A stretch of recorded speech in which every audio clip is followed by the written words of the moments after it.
Hey guys, in this video I will show you how to fix show unlock transition effect grayed out in lock screen and AOD on Samsung Galaxy S25 Ultra. So let's start. So if I open my settings app and if I scroll down to lock screen and AOD and if I tap on it and if I scroll down a little bit, you can see here I have show unlock transition effect, this option, and it's grayed out and I can't turn it on or turn it off.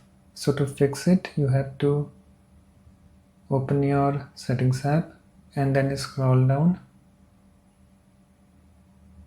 okay, to security and privacy and then tap on it and then tap on lock screen.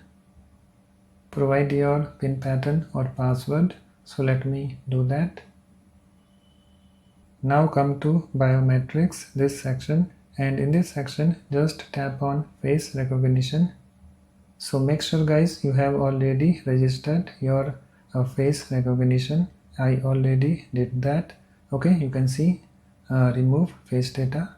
This option is showing in my case. So to fix show unlock transition effect grayed out, you have to come to face unlock, this option, and then enable this option. Okay, so just tap on this toggle button to enable it. You can see it's now enabled. And now if I go to lock screen and AOD, you can see show unlock transition effect. This option is not grayed out. Okay, so it's now fixed. And now you can enable it or disable it as per your choice. So that's it. Please like, comment and subscribe for more videos.